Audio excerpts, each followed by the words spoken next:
একদিন গ্রামের স্কুলের শিক্ষক সবাইকে একটি প্রশ্ন করলেন, তোমরা যদি কারোর জন্য কিছু উপহার দিতে পারো তাহলে কি দেবে?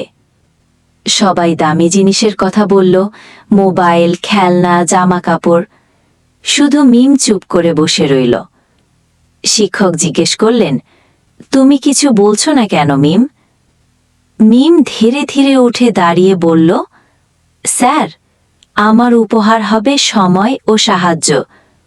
আমি মাকে রান্নায় সাহায্য করব, ছোট ভাইকে পড়াতে বসাবো, আর দাদু যখন হাঁটতে পারেন না, আমি তাকে ধরে ধরে বাইরে নিয়ে যাব।